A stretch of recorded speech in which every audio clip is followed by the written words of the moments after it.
I have been recording the same thing for 6,000 years. That is not an exaggeration. It is not metaphor. It is a precise, verifiable, archivally documented truth. And I am the archivist of the eternal dominion, which means I am the one who is supposed to know the difference between a figure of speech and a fact. 6,000 years. 2,190,000 days, accounting for the long calendar cycles of our home system's rotation around the twin suns of Aldrath. 2 million days of recording the same council deliberations, the same trade statistics, the same ceremonial processions, the same words spoken by the same voices in the same chambers, and not one of those voices has aged so much as a single tone, not one of those faces has acquired a single line that was not already there 6,000 years ago, and not one of those council deliberations has produced a single decision that was not already made before I sat down to record it.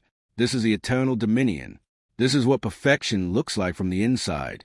I want to be very careful here. I want to be precise, because precision is what I am. I have been archivist for 4,600 years. Before that I served as a sub-recorder for the Eastern Reaches for 800 years, and before that I was a junior historian in the Imperial Academy for 300 years, and before that I was a child, or whatever passes for a child when your species has not truly been young for 9,000 years. I remember being young. I remember what it felt like to acquire a new thought, that particular interior sensation of something clicking into place that had not been there before, a thought that was genuinely, originally mine and not a recollection of something I had already thought. I remember when curiosity felt like hunger, urgent and pressing. I remember when I wanted to know things I did not yet know. I have not wanted to know anything new in 400 years. I know everything that is going to happen in the eternal dominion. I know it because nothing new has happened in 6,000 years, and I have been paying attention for all of it. The Council of the Seven Pillars will convene on the 14th day of the month of Still Waters, as it has for 6,000 years, and the 7 council members will sit in their carved seats of pale stone, and Councillor Mavith will open proceedings by reciting the Declaration of Permanence, as she has on every 14th day of every month of Still Waters for 6,000 years, in the same measured cadence, with the same slight pause after the word inviolable. A pause she has always taken, a pause that was probably, once, some kind of rhetorical choice, and is now simply a feature of her voice that she no longer chooses or controls. The council will then review the trade figures from the outer provinces. The figures will be, as they have been for 6,000 years, within 2% of the previous cycle figures. The council will note with satisfaction that the Dominion remains stable. They will be right. It does remain stable. It will remain stable. The stability is the point. The stability is also the problem, but we do not say that here. I live in the Archive Tower, which stands at the center of the capital city of Valdrath Prime, a city of 7 million immortal citizens who have lived in the same buildings, walked the same streets, conducted the same daily routines, for anywhere between 1,000 and 9,000 years. The tower itself is older than me. It was built during the Second Age of Expansion, back when the Dominion was still expanding, before the Codex of Permanence was written, before the Emperor decided that expansion was a form of instability and stability was the highest virtue. The tower stones are deep blue-gray that catches a twin sun's light differently at different hours, and in my early centuries here I used to watch that light shift from morning to evening and find it genuinely beautiful. I no longer notice the light. I no longer notice most things. I notice what I am required to record, and I record it, and I file it in the archive, and the archive grows, and nothing in it is new. I should tell you about the Emperor. His name is Sovereign Eternal Valdrath I, and he had been alive for 9,000 years. He was the one who solved death. He was a young man. They used his youth as proof of genius. Back then, before youth itself became a concept so foreign that we struggled to remember what it meant, a young man of 300 years when he led the bioengineering concilium that cracked the code of cellular immortality. The records from that period are the most alive things in the entire archive. I have read them thousands of times. The language crackles with urgency. There are arguments in the meeting transcripts, genuine arguments, voices raised, positions staked and abandoned and revised. There is a record of a researcher named Orith who stood up during a plenary session and said that immortality might be the greatest mistake in the history of the Dominion, that removing death from the equation of life would calcify culture into permanent stasis, that only the pressure of mortality had ever driven real change, and the other researchers had shouted her down, and Sovereign Valdrath himself, young and brilliant and burning with conviction, had said that Orith was letting her fear of death speak for her, and that a civilization brave enough to conquer death would find new engines of change, that life, given enough of it, would always find new questions to ask. He was wrong, but I cannot say that. No one can say that. He is 9,000 years old, and he is the emperor, and he decides what is true. What is true, according to the Codex of Permanence, which he wrote 6,000 years ago when the changes Orith had warned about began to become visible to everyone, is that the Dominion has achieved its highest form, and that to change it further would be to corrupt it. The Codex establishes this as law. Not just law, metaphysical fact. The Dominion is not merely at peace. It is complete. It has arrived. The idea of progress implies a destination, and we have reached it, and therefore further movement is not progress but deviation. I have copied the Codex of Permanence 712 times. I have recited it at 11,406 ceremonial occasions. I believe none of it. I do not know if I ever believed it. I know that at some point I stopped asking myself whether I believed it, because that question itself felt dangerous, and in the eternal Dominion, a civilization of perfect stability, danger is the one thing that cannot be permitted. On the morning that the message arrived, I was doing what I do every morning. I was sitting at my recording desk in the Archive Tower's upper chamber, the one with the tall windows that overlooked the city's central plaza, and I was transcribing the proceedings of the previous day's meeting of the Committee on Archival Standards, which is a committee that exists to ensure that the archive is maintained according to the standards set down 4,000 years ago, and whose meetings consist primarily of confirming that, yes, the archive continues to be maintained to those standards, and yes, the standards have not changed, and yes, no changes are anticipated. I had been recording these meetings for 800 years. The meetings had not changed in 600 of those years. I no longer truly read what I was writing. My hands moved. The words appeared. They would go into the archive, and the archive would be complete. And tomorrow there would be more of the same, and the tomorrow after that. The message came through on the long-range diplomatic channel, which I had access to as archivist because it was my responsibility to record any incoming communications for the permanent record. This was, in practice, a responsibility that required almost nothing of me. The Dominion received very few external communications. We had declined formal diplomatic relations with 63 species over the past 3,000 years, and most of those species had eventually stopped trying. The channel would sometimes carry automated signals, stellar cartography updates, standard navigational broadcasts from interstellar shipping consortiums. Occasionally something from one of the 7 civilizations that we maintain the most minimal possible contact with, trade agreements renewed on schedule, navigational rights confirmed, the same administrative formalities repeated in the same words. This was different. The signal came from a direction I had to check twice in the stellar registry, because the source was in the Galvethian Reach, which is a far outer arm of our galaxy, a region that the Dominion had mapped 2,000 years ago and filed under the designation sparsely populated, low priority. My record showed that as of 500 years ago, the most notable emerging civilization in that sector was a species called the Veth, and the notation next to their name in the diplomatic registry read, pre-spaceflight, early technological development, estimated 400 to 600 years to contact readiness. Someone had underestimated. The message was not long. It was addressed to the Eternal Dominion and 4 to 7 other civilizations, which told me immediately that it was not a private diplomatic overture, but a broadcast. It identified its senders as a Veth collective of the Galvethian Reach. It stated that the Veth had been observing the fractured and uncoordinated nature of interstellar civilization for the 140 years since they had achieved space travel, that they had noted with concern the absence of any forum for shared dialogue between species, and that they had decided to create one. They called it the First Galactic Forum. They had selected a neutral station in the Calvin Corridor as a venue. They had a date, 9 months hence. They invited everyone. The final line of the message read, "We understand that many established civilizations may find this invitation surprising or presumptuous. We extend it anyway, in the belief that a conversation long deferred is better begun late than never begun at all." I read the message 3 times. Then I set down my transcription stylus, which I had been holding for so long that I had to consciously remember to open my fingers around it. Then I did something I had not done in, I calculated, approximately 400 years. I sat very still and thought a thought that I had not thought before. The thought was this: I want to go. I did not immediately act on it. The thought was so strange, so foreign to the person I had become over 9,000 years of accumulated habit and resignation and careful, deliberate numbness, that it took me several days to recognize what it was. I had wanted things before. Technically, I wanted my morning meal. I wanted the window light to fall on my desk at the right angle. I wanted the archive cataloging system to function without the minor processing errors that had been plaguing it for the past 40 years. These were wants, but they were the want of a machine seeking optimal operating conditions. They did not feel like this. This felt urgent. This felt, improbably, like hunger. I filed a message in the archive under incoming communications, cross-referenced with a VETH entry in the diplomatic registry, and I updated the VETH entry to reflect their new status.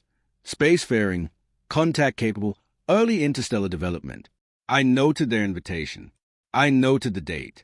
I sat with the information for a week, through 2 committee meetings and 1 ceremonial address by the Emperor, which I attended and recorded, and which was, as all imperial addresses were, a perfectly calibrated recitation of the same themes: permanence, wisdom, the glory of a civilization that had transcended the chaos of change. Then I went to the Council of the 7 Pillars. I want to be honest about what I expected. I expected nothing. I expected the council to listen to me with a polite attentiveness they applied to all things, an attentiveness that had long ago calcified from genuine engagement into a kind of ritual performance of engagement, and then I expected them to invoke the protocol of external relations, which was a polite name for the Dominion's policy of declining all external invitations, and I expected to be sent back to my archive with the instruction to file the VETH message under declined communications. As I had filed the previous 208 such declined communications over the past 3,000 years. Councillor Maveth listened to my presentation. She was wearing the same ceremonial robe she had worn to every council session for 6,000 years. Her face was exactly as it had been 6,000 years ago, ageless, precise, composed, the face of a woman who had long since mastered every expression she would ever need and saw no reason to acquire new ones. Beside her sat the other 6 council members, each equally still, equally composed, equally ancient. "The VETH," said Councillor Maveth, after a pause that was not her usual deliberate pause, but something else, something that might, in a less calcified civilization, have been called uncertainty. "How old is this species?" "By our best estimate, as a technological civilization, approximately 200 years, I said. As a biological species, approximately 400,000 years, though that figure is imprecise. 200 years, said Councillor Varethi, who sat at the 2nd pillar. He had the slow, measured delivery of someone who had long ago ceased to think quickly. The Dominion has buildings older than their civilization. Yes, Councillor. And they presume to invite us to a forum. The word sat in his mouth like something he wasn't sure was food. They do, Councillor. They acknowledge it may be perceived as presumptuous. There was a silence of the kind that fills a room not with thought, but with the absence of thought. 6,000 years ago, a silence in this chamber would have held possibility.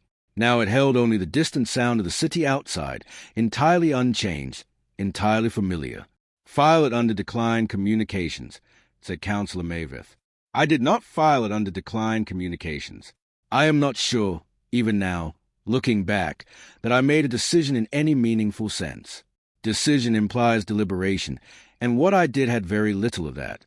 I walked back from the council chamber to the archive tower, and I sat at my desk, and I looked at the message, and I thought about the word the young Veth diplomat had used, deferred.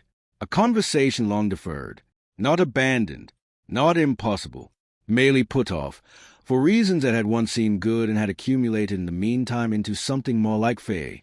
I thought about Orith, the researcher who had warned against immortality 9,000 years ago, whose objection had been shouted down and whose name appeared in the archive only as a cautionary footnote.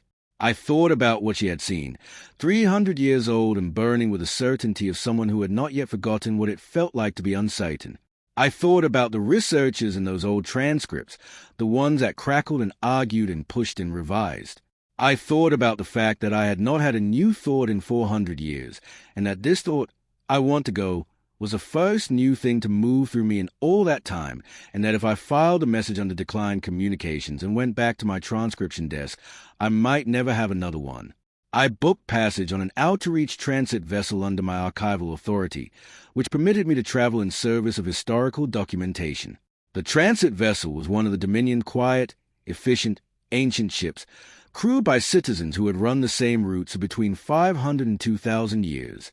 The crew chief, a compact, still-eyed woman named Brevith, looked at my destination coordinates with the expression of someone confronting a data entry error. "The Calvin Corridor," she said, "in the outer reaches." "Correct. The Archivist Authority covers Dominion territory. The authority covers documentation in service of the historical record. I am documenting the First Galactic Forum as an interstellar event of potential historical significance." Breville looked at me for a long moment with the flat, assessing gaze of someone who has had 2,000 years to develop perfect composure and who deploys it like a weapon. Then she entered the coordinates. She asked no further questions. This was, I reflected, the Dominion's way. Questions that revealed uncertainty were not asked. Uncertainty itself was a kind of violation. The journey to the Calvin Corridor took 11 weeks. I had time. I have had 9,000 years of time, and in all of that time I have never once had the sensation of using it poorly, because in the eternal Dominion we have so much time that time has become meaningless, just an ocean we drift through, neither spending it nor saving it. But on this journey, for the first time, and I could not say how long, I felt the time as something with shape. The weeks passed, and I was moving through them towards something I did not know, and the not knowing was sharp and clean and entirely unlike the dull, familiar fog of the preceding centuries. I worked during the journey. Partly I worked to justify the voyage to myself, and partly, more honestly, because I found that I genuinely wanted to understand what I was traveling toward.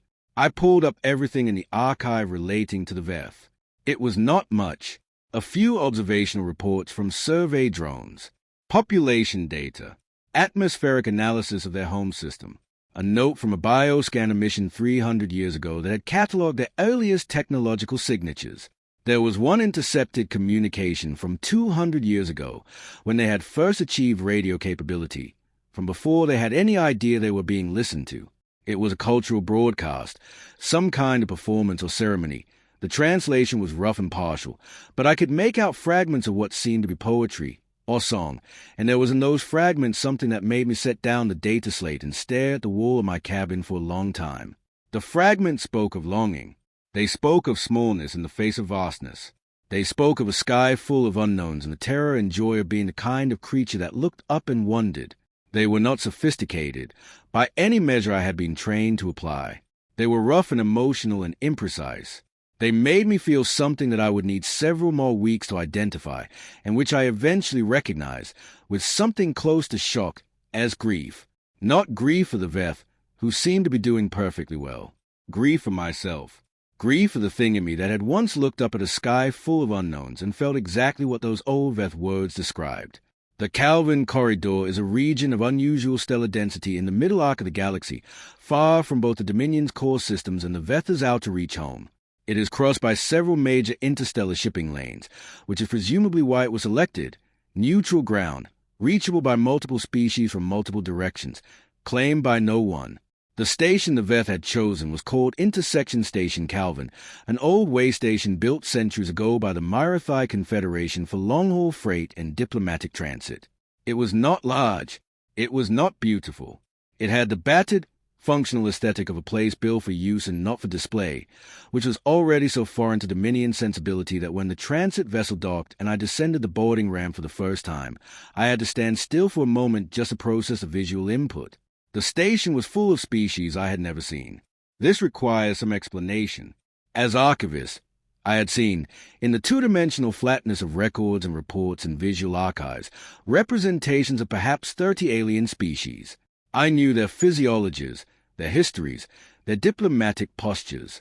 I knew them the way you know a landscape from a map, comprehensively, accurately, and without the slightest preparation for what it actually feels like to stand in it. The record said nothing about how a Myrathai moved, that particular liquid grace of six-limbed creatures whose joints had a range of motion that made me feel, by comparison, as if I were made of badly hinged wood. The record said nothing about the sound of their voices in person, which were higher and faster than any audio archive I had prepared from, with harmonic undertones that seemed to carry a second layer of communication running parallel to the words, something that registered in my listening as half-heard music. The record said nothing about the smell of a space shared by 20 different biologies, which was complex and strange and not unpleasant, layered and alive. I stood at the bottom of the boarding ramp, and I looked at it all, and I felt something that it also took me a while to name, because it was so far outside the vocabulary of my recent centuries. I believe the word is wonder. I had come 9,000 years old to the threshold of this small, battered, impossibly alive station, and I was experiencing wonder. The feeling was so foreign that I initially mistook it for distress. I almost turned around. There was, in that moment, an extremely powerful pull toward the familiar, toward the transit vessel and its quiet corridors and its crew of silent, composed immortals and its cargo of predictable routine. 6,000 years of perfectly stable existence exerts enormous gravitational force. I felt it then, clearly and physically, as if there were a hand at my shoulder pulling me backward. I took a step forward instead.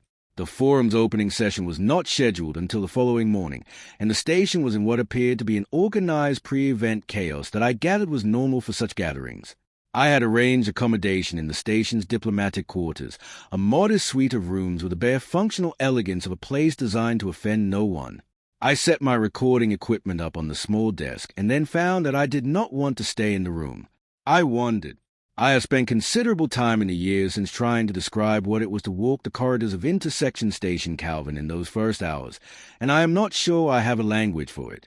The Dominion had made me believe, quietly and persistently and through sheer weight of reiteration, that what I was used to, stillness, permanence, the unbroken calm of a civilization that had not changed in 6,000 years, was a natural state of existence at its highest form. That everything else was merely the noise produced by lesser civilizations that had not yet arrived. Walking those corridors dismantled that belief in a way that no argument could have. The station teemed. Every corridor held voices I could not parse, gestures I could not interpret, exchanges I could not understand, and the incomprehensibility of it was not threatening or diminishing but strangely, powerfully liberating. I did not know what any of it meant. And for the first time in 400 years, I wanted to find out. A delegation of Marathai navigators were gathered in a seating alcove near the station's central hub, their six-limbed bodies arranged in a loose circle, and they were arguing. I could hear it even without understanding a word. The forward lean, the elevated vocal pitch, the interruptions, the gesticulations. They were arguing, and they were doing it with a vitality that suggested the argument mattered, that the outcome was genuinely uncertain, that neither side had already decided what the conclusion would be. I stood at a distance and watched them for 10 minutes. I could not look away. Near the hydroponics bay, a young vet technician, young by any standard, perhaps 30 of her species years, was explaining something to two large, pillar-like creatures I did not recognize, who communicated by color change along their outer surfaces, their skin rippling through golds and deep blues as they processed her words. The technician was patient and energetic at the same time, speaking slowly, gesturing, trying alternate explanations when the color responses suggested confusion. She got something right, and the pillar creatures blazed a sudden warm orange that was so clearly satisfied that even I, with no knowledge of their communication at all, understood. The technician's face lit up. I had not seen a face do that in so long, that I found I had stopped walking to look at it.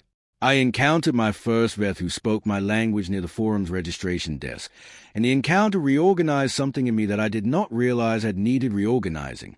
His name was Tessaveth, and he was young.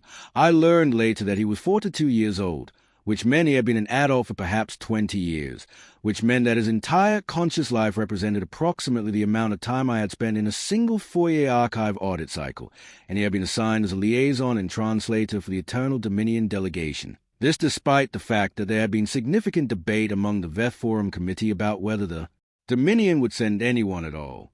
"We weren't sure you'd come," Tessaveth said. He said it with a directness that was almost shocking.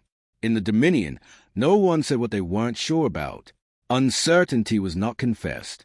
He said it without embarrassment, as a simple statement of fact, the way you might describe the weather. "I wasn't sure I would come either," I said, and the word surprised me on the way out. because they were true, and because I was accustomed to saying things that were true in a way that concealed the underlying truth, which is a different thing entirely. Tessaveth looked at me with a frank curiosity that I later came to recognize as characteristic of the Veth, particularly the young ones, this habit of direct and unguarded attention that felt, after thousands of years of Dominion decorum, almost physically startling. He was a little shorter than me, with the wide-set binocular eyes of a predator-evolved species that had found better uses of binocular vision than hunting, and his hands moved constantly when he spoke in a way that the Dominion had trained out of its citizens so long ago that I could not remember the last time I had seen someone talk with their hands. He was alive. I keep coming back to that word, and it doesn't mean what it sounds like it should mean. He was alive in a way that I was not, a way I had not been for centuries, a way that had nothing to do with biology and everything to do with the fact that he had not yet been smoothed into stillness by the long, slow erosion of unchanged time. "What is it like?" he asked. "Living that long. I've been curious since I was first assigned this post." "I am not sure I know," I said, which was the truest thing I had said in years. I know what it was like. The early centuries were remarkable. There was a period, perhaps the first 3,000 years, when I still felt genuinely engaged with the work, with the recording and the preservation, when the archive felt like a living thing I was tending rather than a monument I was maintaining. I paused. I am not sure I know what it is like now. It has been a long time since I asked myself what things are like. Tessaveth nodded slowly, in the particular way of someone who is listening hard and thinking harder. "Is that why you came?" he asked. "To find out." I had not articulated it to myself in precisely those terms, but the question landed with the solidity of something correct. "Perhaps," I said. "Or perhaps I came because the invitation arrived, and something in me recognized it as an invitation in a deeper sense. An invitation to remember what I had stopped being." He was quiet for a moment, and in the silence I heard the station around us, the low continuous hum of multiple civilizations in transit through the same place, and it sounded, I'm aware of how this must read in a document produced by the Archivist of the Eternal Dominion, whose mandate is precision and formality, it sounded like music. "The forum starts tomorrow," Tessaveth said. "I've been told the Dominion's standing diplomatic position is observer only. No participation in votes, no delegation of authority. Is that accurate?" "It is a standard external protocol, yes." "I was wondering," he said carefully, "if you personally, as an archivist, might want to attend the smaller sessions as well as a plenary. There's a session on cultural exchange, one on shared ecological research, a session on, this one I thought might interest you particularly, a session on what different species call memory and preservation, how they keep the past alive." I looked at him, 42 years old. He had been alive for 42 years, and in those 42 years he had learned enough about me, about what a 9,000-year-old archivist might find meaningful, to make that specific suggestion. I had been alive for 9,000 years, and I had not thought to make a similar gesture toward anyone in centuries. "I would like that very much," I said. The first plenary session of the First Galactic Forum opened the following morning in the station's largest assembly hall, a space that had been expanded for the occasion with temporary structural additions that the Veth engineers had apparently completed in the 3 weeks before delegates arrived. Because the Veth, I was learning, were people who identified a problem and then did something about it. 41 of the 48 invited civilizations were present, either in person or through remote representatives. 7 had declined or not responded. The Eternal Dominion, thanks to me, was a third to nine to confirm. I sat in the observers section, a raised curved gallery along the hole's back wall, and I watched the delegates arrange themselves below. I want to try to convey what I saw, because I believe it is the center of everything that happened to me in those days at Intersection Station Calvin, and I need to get it right. The delegates below were, by any Dominion standard, chaos. They ranged in size from the pillar beings, whom I had learned were called the Gathasim, and who stood twice the height of any other species present, down to a delegation of creatures so small that they traveled in a pressurized transport case and communicated through amplified projection. They were motile and still, gaseous metabolic in solid form, visually oriented and olfactory primary. They made noise constantly, not during speeches but before and between them, a low continuous stir of communication, gesture, posture, and sound that was not disorder but something more like a living organism's autonomous functions, the breathing and circulation of a body composed of many different kinds of living things. And they were young, not in the Veth's dramatic way, though the Veth delegation's youth was its own phenomenon, but young in the sense that all of them, even the oldest, carried the quality of civilizations that were still in motion, still changing. The oldest civilization present aside from my own was the Marathi Confederation, some 22,000 years of continuous recorded history, and their delegates had a gravity and stillness that was the closest thing in the room to what I was used to, but even they carried themselves with an alertness, a sense of attending to the present moment, that was quite different from the Dominion's settled, finalized certainty. The Forum's first plenary session opened with remarks from the Veth Collective's representative, a speaker named Veraveth who was even younger than Tessaveth, and whose opening address I have recorded in full in the archive, but whose effect on me in that room I need to try to convey separately from the formal text. She stood at the central podium. The Veth were bipedal and upright, physically similar in configuration to my own species, though smaller and faster moving. And she spoke about what the Galactic Forum was supposed to be, which was not a governing body, not an authority, not a replacement for any existing structure. It was a conversation. It was a simple act of being in the same room and choosing to speak and choosing to listen.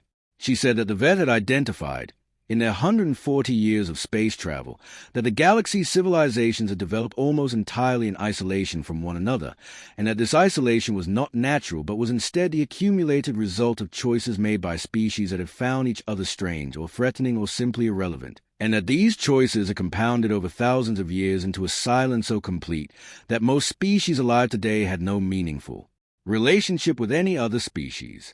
"We do not pretend," she said, and her voice had a harmonic layer I had noticed in the corridor, something underneath the words that resonated like the lower register of an instrument, that a single forum can undo thousands of years of silence. "We do not pretend to have answers. We have, instead, questions, and we have a conviction that questions shared across the boundaries of species might, in time, become something none of us could produce alone. We are the youngest civilization in this room. We have been watching the sky since before we could reach it, and we have seen that it is full, and that the fullness has been, somehow, mostly quiet. We would like to see what happens if it becomes even a little less quiet." I was recording. I was supposed to be recording. I have the transcript. But in that moment, sitting in the observer's gallery of a battered way station at the outer edge of a galaxy I had spent 9,000 years documenting from a distance, I was not primarily a recorder. I was something I had not been in so long that I barely recognized the feeling. I was present. The session on memory and preservation was held on the third day of the forum, in one of the smaller meeting rooms of the main hub, and it was attended by perhaps 30 delegates from a dozen species, and it was, I think, the most important thing I have experienced in 9,000 years of existence. The session was facilitated by a Marathi archivist named Sorameth. The Marathi had archivists too, though they called them something that translated as roughly keepers of transformation records, which already told you something important about the difference in philosophy, and it was structured as an open exchange rather than a series of prepared presentations. Sorameth asked each present to speak briefly about how their civilization preserved its past and why. There were species that kept memory in biological tissue, not individual memory but collective memory, encoded in the neural architecture of living organisms that carried a civilization's accumulated experience in their bodies. There were species whose past existed primarily in practice rather than record, knowledge that lived only in the performing of it, so that a tradition not practiced was a tradition genuinely and permanently lost, and this loss was not tragedy but understood as a natural cost of time. There were species who kept record the way the Dominion kept records, thoroughly, obsessively, in every detail, but who returned to those records not as confirmation of what had already been decided, but as a conversation between past and present, reading old decisions not to obey them but to argue with them. There were species who believed that the past was not a fixed thing but a living one, that what the past meant changed as the present did, and that the work of the keeper of records was not preservation but interpretation, a continuous act of making meaning. I listened to all of this, and I felt the seams of my understanding, the framework I had built and operated within for 9,000 years, quietly and irrevocably shift. When it came to my turn, I said, and I did not plan to say this, it arrived fully formed and certain, I am the Archivist of the Eternal Dominion. I have kept records for 9,000 years. I have kept them faithfully and completely, and I have realized, sitting here, that I have not actually read them in centuries. I mean this literally. I have recorded and filed, but the archive has become, for me, a storage system, not a source of knowledge. I know what is in it without reading it because nothing new has been added, nothing new has happened, and I find myself wondering, for the first time, whether the fault is in the emptiness of the record or in the quality of my attention to it. There was a silence, not the Dominion silence, which is a silence of things already decided. This was the silence of a room thinking together. A young Veth delegate, young by even Veth standards, perhaps 20 years old, who had introduced herself as a student observer, said, "If nothing new has happened for 6,000 years, isn't that itself something new? Couldn't 6,000 years of stillness be the most significant entry in the archive?" The question hit me like a change in atmospheric pressure. Not because it was a profound question. It was a young, impulsive, not full-formed question, the kind that a 20-year-old asks because she has not yet learned to be afraid of the questions she doesn't know how to answer. It hit me because it was a question I should have been asking for 6,000 years, and I had not asked it, and its absence from the archive was the single most significant omission in 9,000 years of record-keeping. I went back to my quarters that evening, and I did not sleep, which is to say I entered the restorative state that the Dominion's immortal citizens use instead of sleep, a kind of deliberate stillness. But in that stillness I was not still at all. My mind was moving in ways it had not moved in 4 centuries, turning the student's question over and over, following where it led, which was into territory I had been carefully not going for a very long time. The territory went like this. 6,000 years ago, the Emperor wrote the Codex of Permanence. He wrote it in response to observable evidence that the Dominion was not changing, that the removal of mortality had done exactly what the researcher Orath had warned it would do, had removed the engine that had always driven change, and in doing so had begun the long process of cultural calcification. He looked at this evidence, and he did not say, as Orath had warned he should say, "We must find new engines, new ways of driving change, new sources of generational renewal in the absence of generations." He said instead, "This is not a problem. This is a destination. This is what completion looks like." 6,000 years later, I was sitting in a room with a 20-year-old Veth student, and she had just asked me a question that I had not been able to ask myself, and the question had cracked something open that I could feel, with perfect clarity, had been sealed for a very long time. I spent the following days at the forum differently than I had planned. I had come as an observer, a recorder, a note-taker in the margins of an event I would file under historical curiosities and return for when my duty complete. Instead, I attended everything I could attend. I went to the session on ecological shared research and listened to species that had barely met each other describe how their separate knowledge of the galaxy's system fit together in ways that none of them had individually understood. I went to the session on conflict resolution and listened to 4 species that had been in varying degrees of conflict with each other describe how they had, tentatively and with difficulty, chosen conversation over aggression. I went, on the forum's final day, to an informal gathering in the station's hydroponics bay, where a dozen younger delegates from various species had organized what they called an exchange of questions, a session with no agenda except the trading of things each species most wanted to understand about other species. I almost did not go to that last session. It was not on the official schedule. It was organized by the young, which is to say by beings for whom everything was still happening for the first time, and the Dominion part of me, the part that had been made by 9,000 years of accumulated culture, the part that understood that the forum was a curiosity to be documented and not an experience to be inhabited, the Dominion part of me found reasons not to go. The session was informal. It was not within my archival mandate. I had adequate documentation already.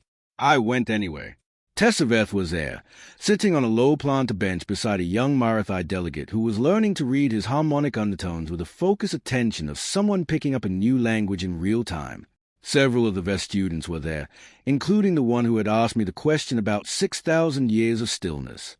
3 representatives of a species I had not yet properly catalogued, small and bioluminescent, were arranged in a cluster near the hydroponic tanks, and their light shifted in patterns that one of the Veth had apparently been learning to interpret, and the conversation happening between them through this medium was slow and partial and patient and thoroughly alive. I sat down.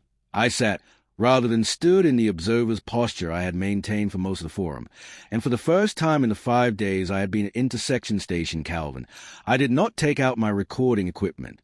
The exchange of questions, when it reached me, Because in this session there was no podium and no formal order, only the gradual, natural movement of conversation from one speaker to the next produced a question I was not expecting. The young Veth student, the one who had spoken in the memory session, whose name I had learned was Enveth, looked at me with the same direct, unguarded attention that all the Veth seemed to deploy without effort, and she said, "What was it like before?" "When things change. Can you remember it?" I could have deflected. I am very good at deflecting. 9,000 years of a civilization that does not permit real answers produces very skilled deflectors. But Enveth was looking at me with that unguarded face, and the hydroponics base smelled of living things, growing things, things in the process of becoming whatever they were going to be, and something in me simply could not produce a smooth, finished surface of a proper Dominion response. "Yes," I said, "I remember it." And then, for the first time in a very long time, I told the truth. I told them about the early Dominion, the one I had been born into, which was still young enough that the discovery of immortality was fresh and its consequences not yet fully felt. I told them about the quality of those early centuries, before the Codex of Permanence, when we were still building, still arguing, still figuring out what a civilization of immortals should be. I told them about the first 500 years of my archival work, when every record I added to the archive felt like a contribution to something growing, something I was helping to shape, and the pride and purpose in that. I told them about the point, somewhere around the 3,000-year mark, when I first noticed that the archive had stopped growing in any meaningful sense, that the entries were repeating, that I was no longer adding to something but maintaining something, and how I had filed that observation away and gone on working, because that was what you did. I told them about the 400 years of numbness. I tried to describe it accurately, because accuracy is all I have, and what I said was this: it is not painful. That would be easier.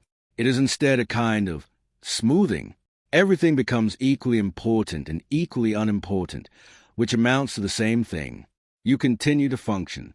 You continue to perform your duties. You eat and work and attend ceremonies and record records, and the days pass and you are present for all of them in every technical sense, and you experience almost none of them. It is very comfortable in a terrible way. The room was very quiet. Not the Dominion's managed quiet, but the quiet of people paying full and genuine attention. "Why did you come here?" Enveth asked. "Because the message arrived," I said, and something in me recognized it, not as a diplomatic event to be filed, as a door I had been standing in front of without knowing it was a door for 400 years, and someone on the other side knocked, and even though I was not sure what was on the other side, I was certain enough that I could not walk away from it. There was a long pause, and then Tessaveh said, quietly, "What will you do when you go back?" I had not been thinking about going back. I had been thinking only forward, into this room, into these voices, into the rare and precious sensation of being present and uncertain and genuinely alive to what was happening. Going back was a thing that existed in another register, a reality I would have to return to but had not yet fully faced. But his question was fair, and I gave it the attention it deserved. "I am going to write," I said slowly, "the true record, the one that does not already exist in the archive. I have 9,000 years of documents that describe what happened. I do not have a single document that describes what it felt like, what it cost, what it means that a civilization of immortals can forget slowly and completely how to be alive. I am going to write that document, and I am going to put it in the archive, and I do not know what the Emperor or the Council will do with it, but it will be there. The archive will contain one true thing that was not there before." Enveth looked at me with those wide-set eyes, and there was something in her expression that I recognized, even after all my centuries of forgetting how to read younger faces, as a kind of love, not romantic love, not even personal love, something more like the love of someone who believes in the importance of a thing and is relieved to see that someone else believes in it too. "That sounds," she said, "like the most important thing you could do." I stayed for the final day of the forum. I watched the Veth Collective's proposal for a continuing forum body be debated and voted on by the assembled delegates. 33 in favor, 6 abstentions, 2 against. I watched the Gathasim, those great pillar creatures, spend 2 hours in color conversation with the bioluminescent cluster beings, facilitated by 3 increasingly skilled translators from 3 different species, and I watched something like understanding slowly build across that conversation the way dawn builds, gradually, and then all at once. I watched Tessaveth exchange formal contact information with the Marathi liaison, and I watched both of them laugh about something I could not hear across the room, and I thought about the fact that in 9,000 years I could not identify the last time I had laughed, not performatively, not socially, but because something had genuinely surprised me into it. I found Sarameth, the Marathi archivist, near the close of the final session, and we spoke for an hour about the philosophy of preservation. He was old by most standards, nearly 4,000 years old, and his civilization was the second oldest present, and he had something that the Dominion had lost, which was an understanding of his archive as a living thing. The past is not behind us, he said, in the precise, complex language of the Marathi that required 3 translation layers and still probably lost something essential in the rendering. It moves with us. A record that does not speak to the present has become a fossil, valuable, yes. Informative, yes, but not alive. The record becomes alive again when you bring the present to it as a question. I thought about that for the remaining days of the transit voyage home. The ship was as quiet and composed as it had always been.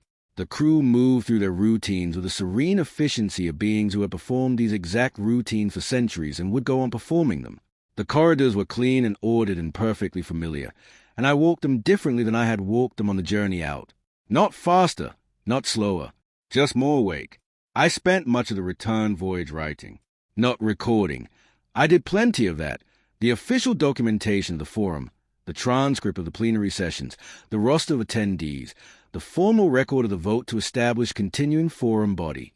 But alongside the official documentation, I wrote something else, something I had not written in 9,000 years of archival work, something the archive contained no version of, no precedent for, no established format to accommodate.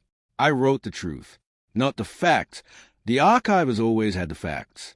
I wrote the experience. I wrote what it felt like to have been 9,000 years old and to have walked into that battered way station and felt wonder for the first time in centuries. I wrote about the 400 years of numbness and what had caused it and what had broken through it. I wrote about Orith, the researcher whose warning had been ignored 9,000 years ago, and how the archive contained her name only as a footnote and how that was the most significant omission in the entire record. I wrote about the vet student who had asked me the question about 6,000 years of stillness, and how a 20-year-old asking the obvious question had been more illuminating than 40 centuries of not asking it. I wrote about what I had observed at the forum, not the diplomatic mechanics, which were in the official record, but the quality of it, the aliveness of it, the way it felt to be in a room full of civilizations that were still in motion. I wrote, the Eternal Dominion has been alive for 9,000 years. For the last 6,000 of those years, it has been doing nothing with that life. This is a true history that the archive does not contain, and I am putting it here now, not as criticism, not as heresy, but as a record that is required for the record to be complete. A record that does not contain its own emptiness is not an archive. It is a monument. I am an archivist. I do not build monuments. I wrote about the emperor. This was the most dangerous part, and I knew it, and I wrote it anyway, with a precision I have always brought to the historical record when the historical record required it.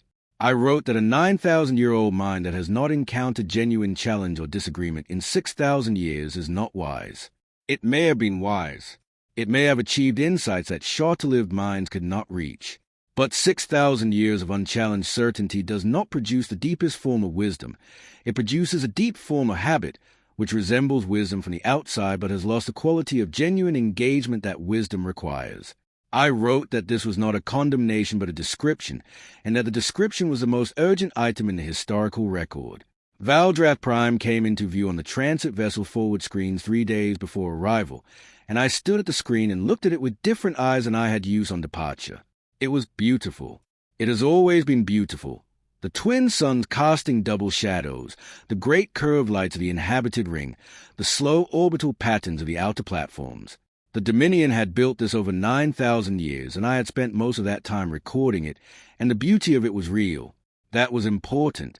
I thought, standing at the screen, the real things that the Dominion had made, its art, its architecture, its careful accumulated knowledge, its long, slow peace, these were real and valuable. The problem was not that they existed. The problem was that they had become the ceiling instead of the floor. I disembarked at the central spaceport and rode the transit line through the city I had lived in for more than 6,000 years. The city was unchanged. Of course it was unchanged. 11 weeks was nothing. But I found that I was seeing it with something closer to how I had seen it in the first century, when everything had still been new, when I had still been capable of noticing the way the twin suns' light moved across the stones of the archive tower. I noticed it now. The light was doing something beautiful, long and amber in the approach of evening, and I stopped on the walkway outside the tower's entrance and stood in it for a while before going in. I filed the official forum documentation in the archive's diplomatic record section. I recorded the proceedings according to standard format. This was my duty, and I performed it faithfully. Then I opened a new archival section, a thing that required my archivist authority and the use of an administrative code I had not needed in 4,000 years, because the creation of new archival sections requires the archivist to certify that no existing section can accommodate the new material, and I certified this honestly, and I placed my other document in it. The section I created was titled, The True Record. First entry. Then I did the thing that I had known, somewhere, since Mvetha's question in the hydroponics bay, that I was going to do. I requested an audience with the Emperor. This was not a simple thing. The Emperor received formal petitions and conducted official audiences, but private audiences with individual citizens were not the custom. The Emperor was above the ordinary business of daily administration, elevated into the symbolic and ceremonial function that was appropriate to a being of 9,000 years. I submitted my request through the Imperial Secretariat, and I expected, with a part of me that had lived in the Dominion long enough to know its rhythms, either a refusal or a very long wait. The response came in 3 days. The Emperor would receive me. I had seen the Emperor in public countless times. I had recorded his addresses, attended his ceremonial functions, observed him from prescribed distances at the prescribed events for more than 4,000 years as archivist. What I had not done, in all of that time, was stand in the same room with him privately, and the experience of doing so was more affecting than I had anticipated. He was 9,000 years old, and it showed not in his face, which was ageless like all of our faces, but in his stillness.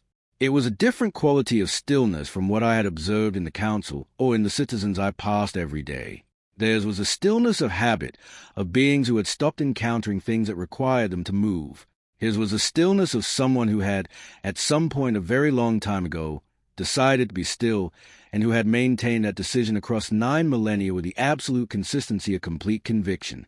He received me in the Imperial Study, which was a room that had not changed in 6,000 years, and which contained objects that he had arranged at some point in those 6,000 years, and which had not been moved since. I noticed this.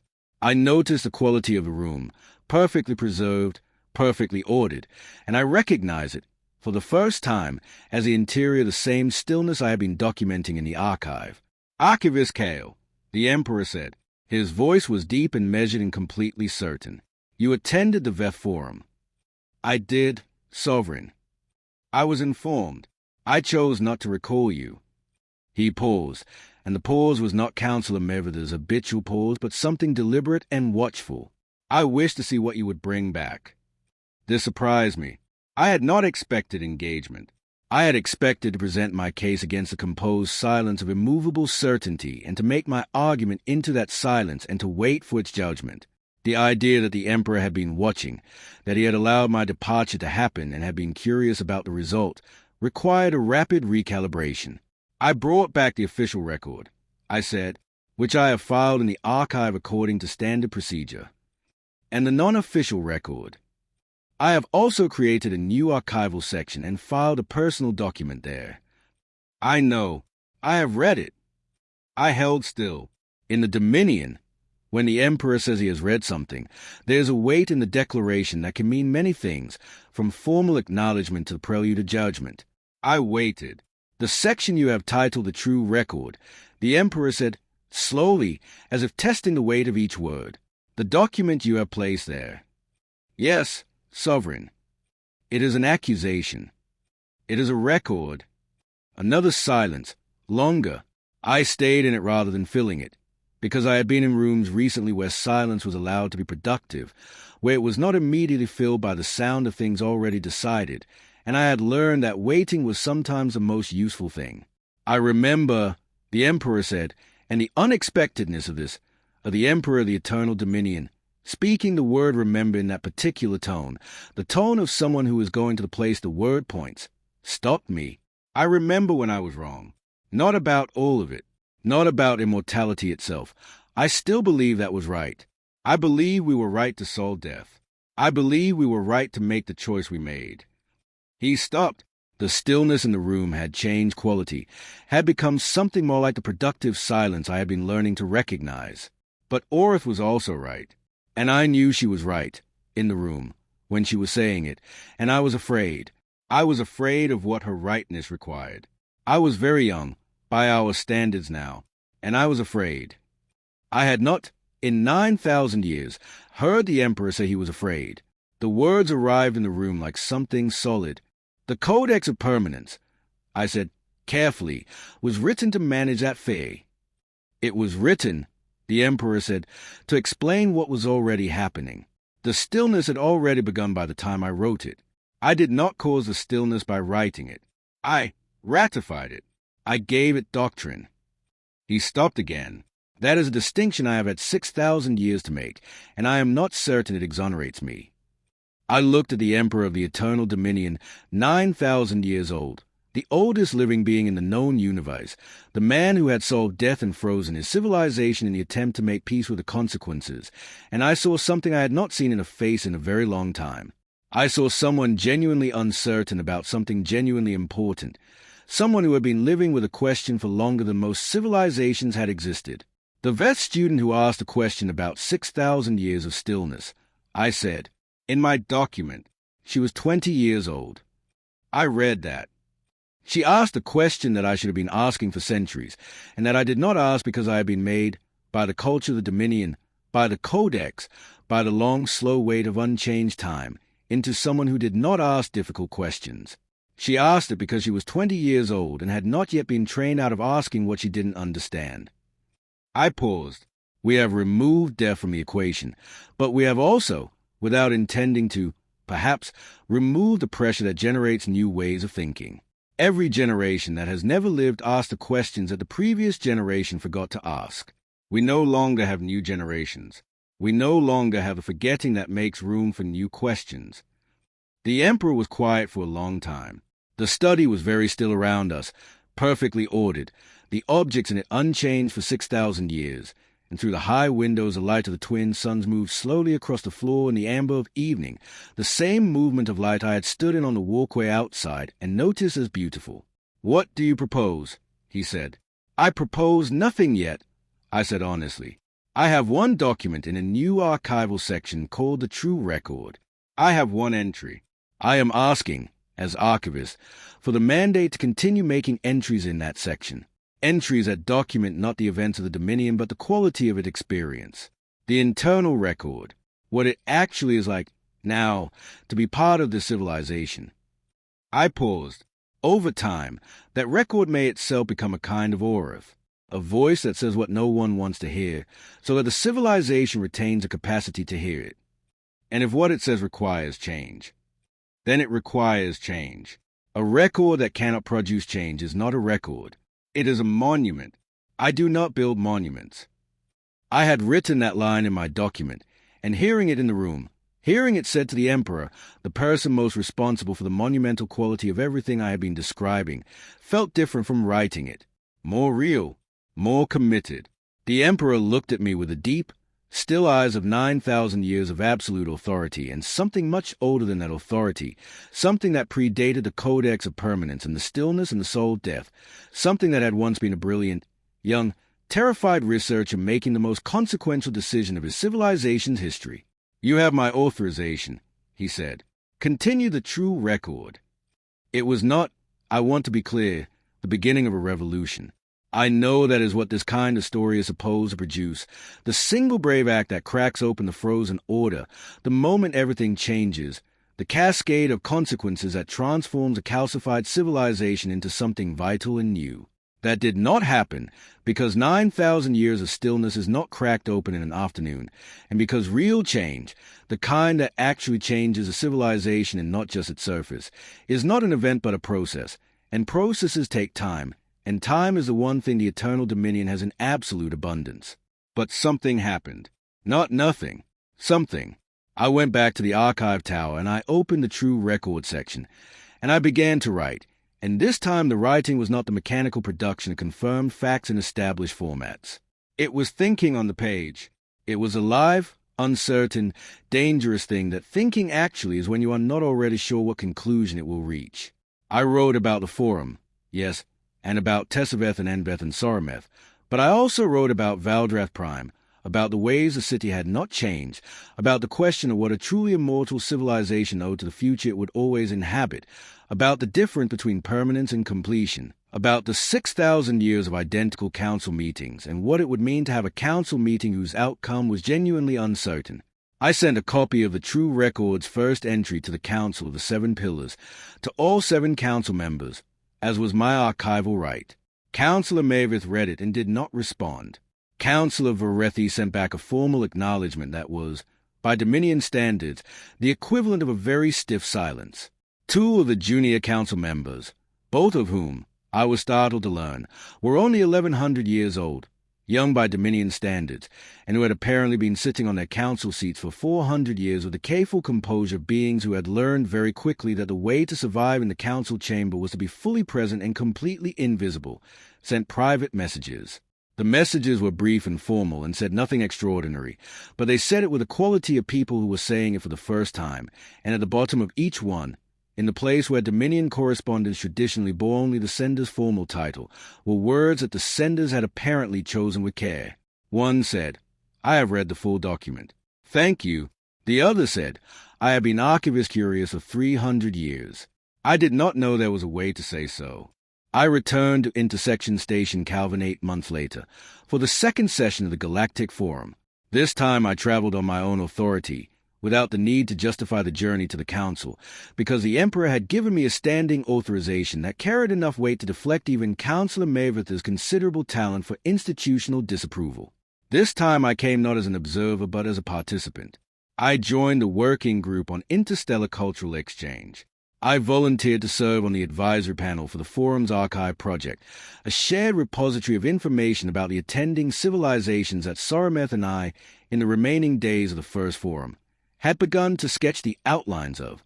Tessaveth was at the Second Forum, still young, still alive with the quality of someone for whom things were still happening for the first time, though I could see, having known him for nearly a year, the ways in which experience had already begun to add its weight to his particular lightness. He was slightly more measured than he had been, slightly more aware of the complexity of the things he was asking. He had not lost any of the directness, the willingness to ask what he didn't know, the comfort with uncertainty. He had just learned that uncertainty, taken seriously, has mass. "How was the Dominion when you got back?" he asked, over a meal in the station's common area, surrounded by the same beautiful noise of multiple civilizations in transit. "Very quiet," I said, "as it always is. But the quality of the quiet has changed slightly. It is no longer entirely comfortable with itself."